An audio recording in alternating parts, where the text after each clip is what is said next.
Hello and welcome on Swishing the Nets, Sri Lanka's first ever basketball talk show. Hopefully you watched how Sri Lanka Air Force became double champions in 2 months last week in the special edition when coach Susil Udukumbura explained the winning formula for the Airmen. And this week you're joining with the 7th episode of the segment, and I have news about the Under-15 All-Ireland Basketball Championship Boys tournament which ended last week, and of course a little update about the 3x3 World Cup and the Asian Cup pools and the Player of the Week segment as well. So stay tuned on ThePapare.com as it will be Sri Lanka's first ever basketball talk show, Swishing the Nets. First up in the local scene, we'll talk about the Under-15 All-Ireland A Division Boys Basketball Championship which was played during the course of the last week, and the finals and the third place were live streamed on ThePapare.com. St. Peter's College versus Gateway College played for the third place of the tournament, while St. Peter's College led the game 20-30 at halftime and went on to win the game 66-44, a convincing victory at full time. St. Peter's College lost their semi-final to Royal Institute, and Royal Institute versus St. Joseph's were the finals for the tournament. St. Joseph's College played Royal Institute in the final. There were two unbeaten teams in the tournament, played really well during the group stage of the tournament, but eventually St. Joseph's College came on top 25-17. They led at halftime and went on to win the game 55-37 at full time.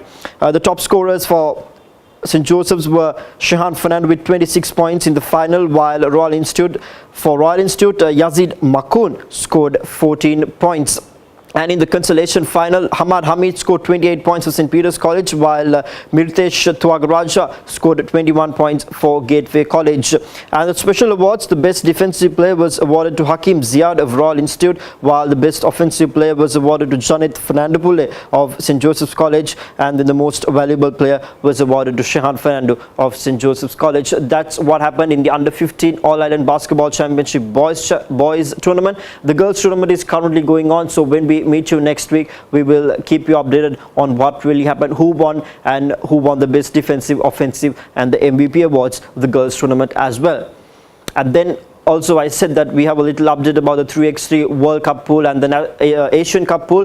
We spoke to the Federation today and asked what's the status of the pool. Is the Final Four selected as of yet? Well, the answer from the Federation is that the Final Four is not selected as yet. They are waiting for the Ministry approval, and once that comes they will announce the Final Four. So once the Final Four is out, hopefully we will try and get them on this Swishing the Nets, and we can see how their preparations and what their plans are going to be to represent Sri Lanka in the world stage.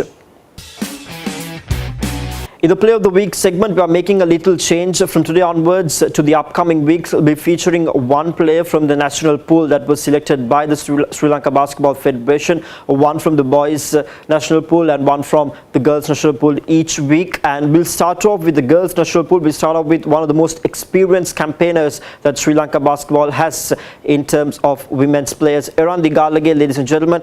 She played her school's basketball for St. Paul's Girls' School in Milagiri, and apart from basketball she excelled in both athletics and netball as well. In athletics she went on to represent the school level in the All-Ireland stage, and in netball she represented the Sri Lanka schools team and toured Australia as well. So apart from both those sports, she excelled in basketball, where she went on to represent the Sri Lanka national team. She's been representing the Sri Lanka national team since the year 2006. She was also a part of the national team when they became the South Asian Championships way back in Nepal. She's currently the captain of the Sri Lanka Air Force women's team, and she's one of the most experienced campaigners that Sri Lanka basketball has in terms of women's players. So that's it for this week on Swishing the Nets. Next week coming up, we'll of course talk about the Under-15 Girls Championship, which is happening in the course of the week, and we'll see whether we can have a chat with the two coaches, rather the two mentors who's guiding Sri Lanka to the world stage in the World Cup and the Asian Cup in the 3x3 format. Until next time, keep sharing the passion together with us.